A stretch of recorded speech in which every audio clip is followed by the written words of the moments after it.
version ng mga electrical fan. Ang kagandahan pa dito guys, dual installation na po ito. Pwede na po itong surface type. At syempre, pwede na din po itong flash type installation. Kunyari, ito yung ating wall. I-screw nyo lang po ito sa mga walls ninyo. Ganun po yung gagawin nyo pag-install. Kapag surface type po yung gagawin ninyo. Yung flash type installation naman po, kaya kung mapapansin nyo, hindi pantay yung pagka-panel box na. Dahil hanggang dito nyo po siya pwedeng ilubog sa mga walls ninyo.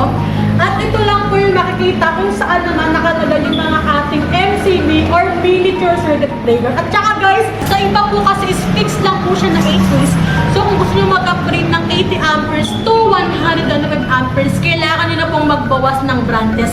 Pero sa ating guys, dahil nga po maganda yung ating panel box, hindi nyo na kailangan pa magbawas ng branches kasi nga po 9 ways na siya. May a lot space na po siya para kung sakaling gusto nyo mag-upgrade ng mga ampere po, 80 amperes po to 125 amperes. Sobrang laki ng size nito. Kahit gumamit kayo ng ganyan guys, pwede at kompleto na din po yung branches ninyo. So madali lang to wiringan guys at madali lang po ikabit yung ating MCB sa ating miniature distribution panel. Kayang-kaya nyo po ito kasi nga po madali lang po siya ikabit at saka mas malinis po siyang tignan kapag miniature distribution po yung gamit niyo.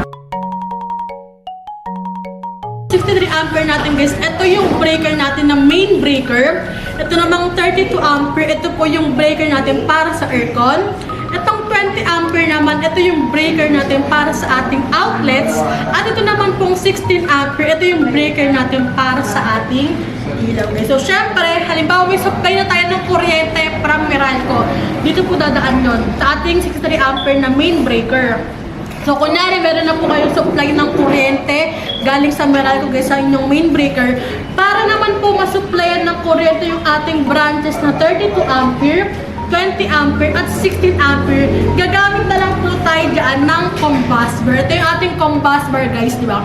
Kaya sa tinawag na combust bar kasi nga po mukha siyang comb or mukha siyang supply. So, mas malinis na po siyang wiringan kasi hindi nyo na po kailangan pang mag-wiring dito as jumper guys. Gagamit na lang po tayo dito ng combust bar. So by the way guys, ito yung ating supply side.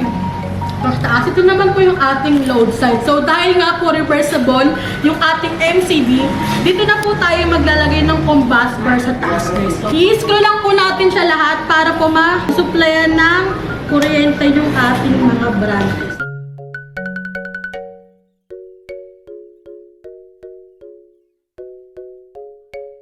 So, masusupply na po ng kuryente yung aircon nyo, yung mga outlets ninyo, at syempre, yung mga ilaw ninyo. Diba? Mas malinis na po siyang tignan, at mas madali na po siyang wiringan. Pag nag-check out kayo ng ating miniature distribution panel, set na po itong dating sa inyo. Meron na kayo syempre yung panel box. Ito yung panel box.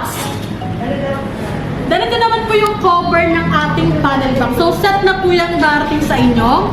Siyempre, pag 9 ways po, meron na po kayong kasamang 4 na MCB na 2 na blue brand po.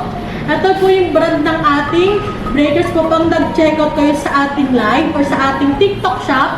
At syempre, meron din po yung combust bar guys. Dahil nga po set na, gagamit kayo ng combust bar. So, set na din po yan. Kasama na po yun pag nag-check out kayo. At syempre, meron din pong grounding bus bar.